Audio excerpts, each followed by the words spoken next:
मुख्यमंत्री माझी लाडकी बहीण योजनेसाठी खूप मोठी बातमी आलेली आहे. खूप मोठी आनंदाची बातमी आलेली आहे. ज्या बहिणींची के-वाय-सी झाली नाही आहे, ज्या बहिणी के-वाय-सी करण्याचं राहून गेलेले आहेत किंवा ज्यांची के-वाय-सी त्यांना करताच आली नाही किंवा कोणत्याही कारणांमुळे त्यांची के-वाय-सी झालीच नाही, अशा सर्व बहिणींसाठी खूप मोठी खुशखबर आलेली आहे. बघा, तुम्ही ही गोष्ट लक्षात घ्या की के-वाय-सी कुठल्याही कारणांमुळे झाली नसेल, ज्यामध्ये तुम्ही बघू शकता की चुका शासनाच्या सुद्धा झाल्या आहेत आणि लाडक्या बहिणींकडून सुद्धा झालेल्या आहेत. तुम्हाला माहीत असेल की लाडक्या बहिणींनी सेतू केंद्रावर जाऊन आपली के-वाय-सी केलेली असेल किंवा मग इंटरनेट कॅफेवर जाऊन किंवा मग इतर दुसऱ्यांच्याकडून आपली के-वाय-सी करून घेतलेली आहे. कारण की ज्या ज्या बहिणींना यामधलं काही माहिती नव्हतं किंवा मग ज्या बहिणी अशिक्षित असतील तर त्यांनी दुसऱ्यांकडूनच ही के-वाय-सी करून घेतलेली असेल. आता दुसऱ्यांकडून ज्यांच्याकडून ही के-वाय-सी त्यांनी करून घेतलेली आहे त्यांनीसुद्धा ही घाई गडबडीने आपली जी के-वाय-सी आहे यांची करून दिली आणि चुकीचे ऑप्शन निवडले आणि त्याबरोबर त्यांची के-वाय-सी चुकवली होती. किंवा मग ज्या बहिणींनी ही के-वाय-सी केलेली आहे स्वतःहूनसुद्धा आणि त्यांनीसुद्धा ऑप्शन चुकवले असतील किंवा इतरही खूप सारे कारणं आहेत. शासनाचे सुद्धा काही चुका आहेत, ज्यांनी की आपलं जे काही पोर्टल आहे ते व्यवस्थितरित्या तिथं चालतच नव्हतं त्यांचं लाडकी बहीण योजनेचं आणि त्याचबरोबर OTP लवकर यायचा नाही आणि टाईम आउट व्हायचा आणि OTP त्यामध्ये न टाकल्यामुळे त्यांची के-वाय-सी सुद्धा राहून गेलेली होती, असं तुम्हाला माहीतच असेल. तर आता या सर्वच बहिणींसाठी चुकी कोणाची असो आणि कारण कुठलंही असो, ज्यांची के-वाय-सी झालीच नाही आहे परंतु त्या पात्र आहेत. बघा, अपात्र महिलांची के-वाय-सी होणारच नाही आहे. तुम्हाला माहीतच असेल की ज्यांच्याकडे चारचाकी वाहन असेल किंवा मग ज्या घरी श्रीमंत असतील किंवा मग ज्यांच्या घरी सरकारी नोकरीवर असेल, कोणी जे काही पेन्शन आहे निवृत्ती वेतन ते कुणी घेत असेल कुणाच्या घरात, तर त्यांना मात्र ही जी काही के-वाय-सी आहे याचा लाभ मिळणार नाही किंवा मग लाडक्या बहिणींचा लाभ मिळणारच नाही आहे. कारण की त्या निकषात बसत नाही आहेत. आणि ज्या पात्र बहिणी असतील ज्या खरंच निकषांमध्ये बसत आहेत, जे की 2.5 लाखाच्या खाली ज्यांचं उत्पन्न असेल, ज्यांच्या घरी चारचाकी वाहन नाही आहे किंवा मग इतरही कोणी सरकारी नोकरीवर नाही आहे, तर अशा सर्व बहिणी पात्र आहेत आणि त्यांना या योजनेचा लाभ मिळणार आहे आणि त्यांची के-वाय-सी सुद्धा होणार आहे. तर या सर्व पात्र बहिणींसाठी आता नवीन के-वाय-सी प्रक्रिया लवकरच सुरू होणार आहे. त्यांच्यासाठीचं नवीन ऑप्शन लवकरच मिळणार आहे. यासाठीची मंत्रिमंडळाची बैठक संपन्न होणार आहे. संपूर्ण माहिती जाणून घेऊया आजच्या व्हिडिओमध्ये. नमस्कार, मी देवानंद गव्हांदे आणि आपण बघत आहात टेक्निकल मराठाजी.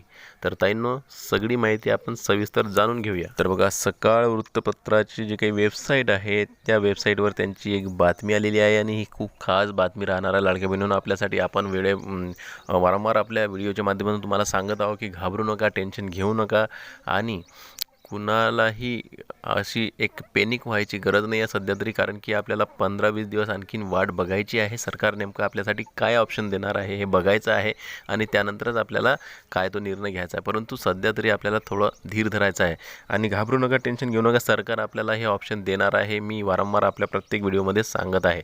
तर अशाच प्रकारची ही काही खास बातमी सध्या आपल्या जे काही सकाळ पेपर आहे आणि त्यांची जी काही वेबसाईट आहे त्यावर आलेली आहे. तुम्ही बघू शकता, सोलापूर जिल्ह्यातील 11,30,563 महिलांचा मुख्यमंत्री माझी लाडकी बहीण योजनेचा सुरुवातीला लाभ मिळाला.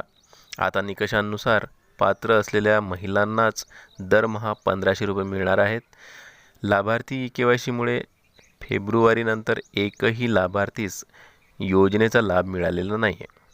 आता के-वाय-सीनुसार पात्र ठरलेल्या महिलांनाच 3 महिन्यांचे एकदम 4,500 रुपये वितरित होतील, अशी माहिती महिला व बाल विकास विभागातील वरिष्ठ सूत्रांनी दिलेली आहे. तुम्ही बघू शकता, वरिष्ठ सूत्रांनी ही माहिती दिलेली आहे ना, म्हणजे यामध्ये खूप मोठी सत्यता या ठिकाणी दिसून येत आहे की आता आपल्या जी काही नवीन के-वाय-सी प्रक्रिया आहे आणि नवीन पोर्टल आहे, ज्या बहिणींची के-वाय-सी झाली नाही त्यांच्यासाठी आता लवकरच मिळणार आहे असं वाटत आहे.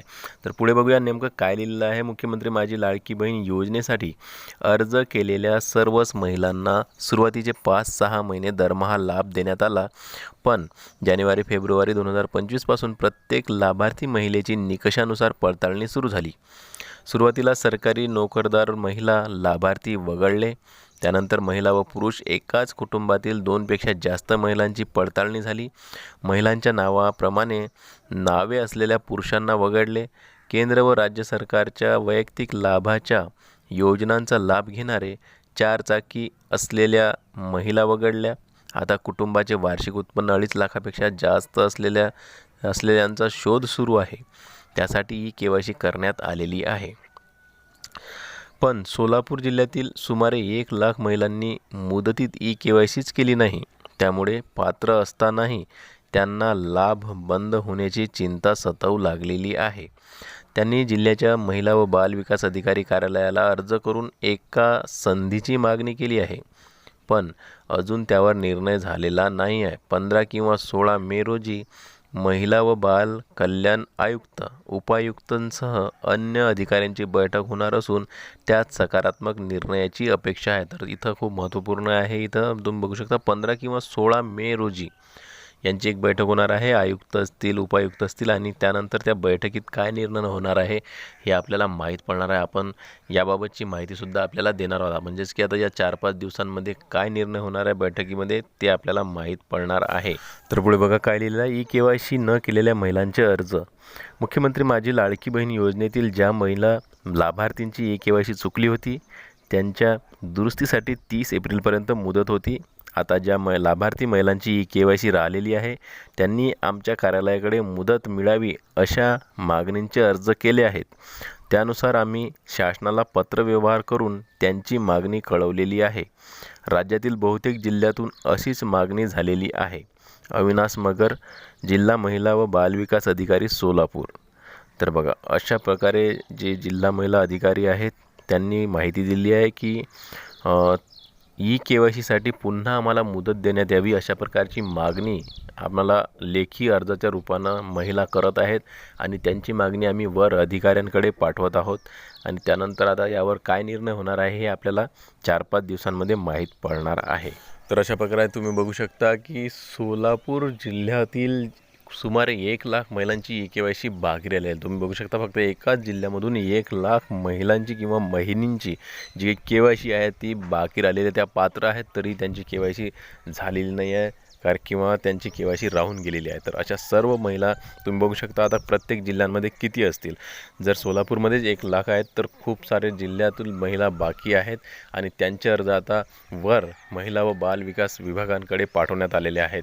जिल्हास्तरीय जे काही अधिकारी आहेत महिला व बाल विभाग कार्यालयाचे त्यांच्याकडून एक बैठक घेण्यात येणार आहे आणि त्यांच्या बैठकीनुसार आता हे सर्व काही तक्रार अर्ज जे काय आहेत ते वर पाठवले जाणार आहेत आणि वर महिला व बाल विकास विभागाकडे गेल्यावर आदित्य तटकरे यांच्याकडून काय माहिती आहे ते हे आता लवकरच स्पष्ट होणार आहे. परंतु या 4-5 दिवसांमध्ये आपल्याला स्पष्ट असं माहीत पडणार आहे नेमकं काय होणार आहे. आपल्याला आपली जी की KYC मुदतवाढ आहे ते मिळणार आहे का किंवा मग आपल्यासाठीचं नवीन ऑप्शन आहे मिळणार आहे का हे आपल्याला माहीत पडणार आहे. पण मी स्पष्टपणे सांगतो सरकारला हे ऑप्शन द्यावंच लागणार आहे कारण की सरकार तुम्हाला वाऱ्यावर सोडू देऊ शकत नाही. कारण की तुम्हाला माहीत आहे अजूनही 50 ते 60 लाख महिलांची KYC बाकी आहे. तर ताईंनो घाबरू नका. लवकरच आपल्याला आनंदाची खुशखबरी मिळणार आहे आणि आपल्याला नवीन ऑप्शनसुद्धा लवकरच चालू होणार आहे.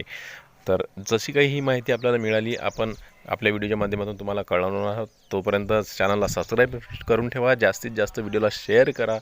चला तर भेटूया नवीन एका व्हिडिओमध्ये. तोपर्यंत जय महाराष्ट्र.